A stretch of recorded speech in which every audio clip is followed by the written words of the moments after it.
Good morning, everyone. Nice to have coffee with you again. As you can tell, I'm back in Lamont, where I live. And I always ask you to pray for our Vincentian brothers and priests who are retired. And last week, Dick and I had a chance to visit with them. We were going to do a mission in southern Illinois, and it gave us a little time to drive down to Perryville, Missouri, and celebrated Mass with them and had lunch and visited. And they're special to Dick and me. They're heroes. They're legends.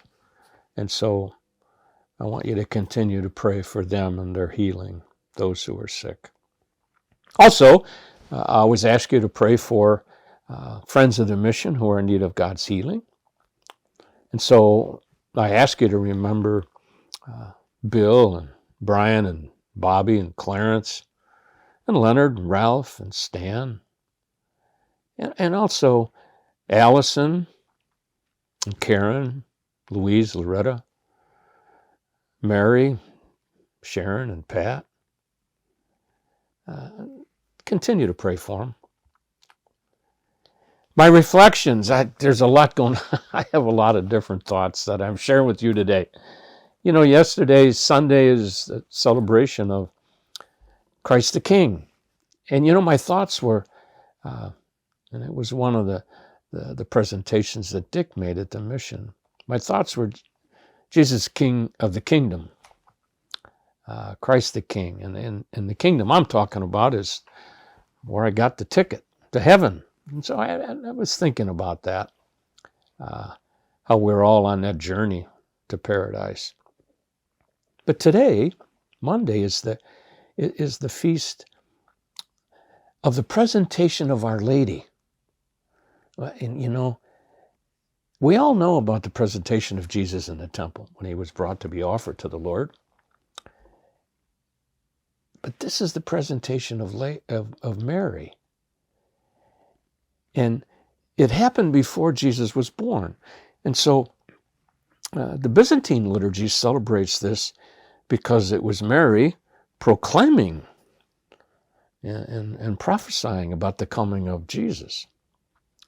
And so that's why this feast is good to us, because the devotion to Mary in this country is very strong. And I always kid people. I would say, you know, you want something from Jesus, go through Mom. And so the presentation in the temple of Mary is a way of us recognizing how she was not only the instrument of the Savior, but she also appointed to it and asked us to. And I also have reflection on Thanksgiving. It's going to happen in a few days. I love this holiday. And I'm glad Dick and I and Marianne will be together again. I love it for a lot of reasons, not only because it calls us to be grateful, which I have to be honest with you, I don't think I thank God enough for all the good in my life. But it's also a time to be grateful for everything. And for Thanksgivings, for so many people, it's about family. I used to think about this. Used to be faith, family, and friends. And Thanksgiving, I think a couple of those are there. But it's a new one. It's like, Thanksgiving now is family and maybe some faith and football. But I've always enjoyed, because it also, for our family, has always been the beginning of Christmas. This is the day you put up the tree. This is the day you put up decorations. And I have to tell you, I'm a little concerned about putting up the tree in Marianne's house. She's got so many of these beautiful villages all over. I think it's going to be hard finding a place for the tree, but we'll do it. because it's tradition. And so Thanksgiving, calls me to be grateful, not just for the good things in my life, but the good things in your life. They're grateful for the parish mission.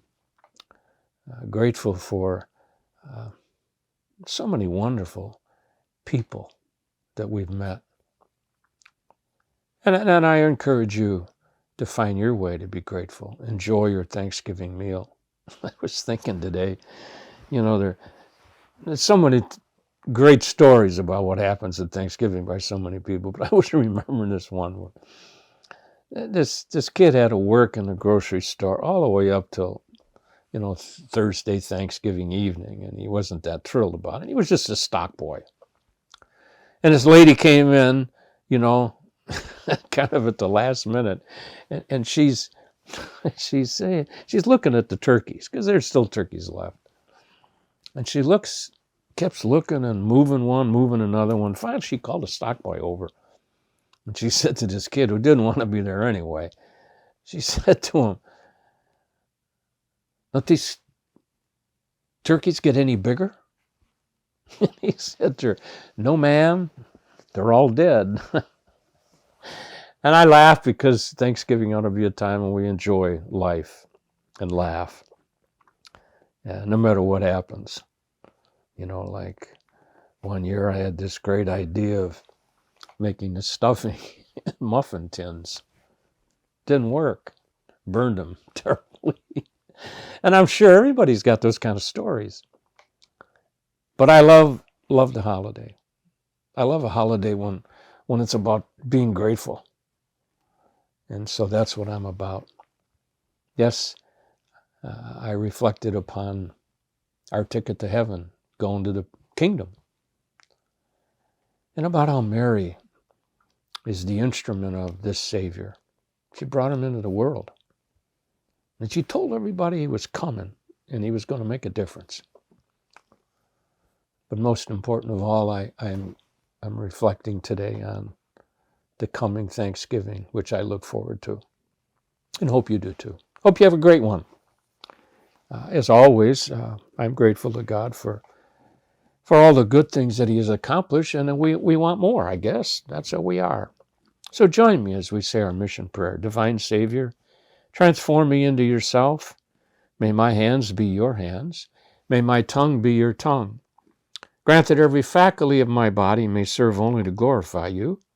Above all, transform my soul and all its powers, that my memory, my will, and my affections may be the memory, the will, and the affections of you. I pray you to destroy in me all that is not of you. Grant that I may live but in you, and by you, and for you, and that I may truly say with St. Paul, I live now, not I, but Christ lives in me. God bless. Have a great Thanksgiving. Hope to see you next week. God bless.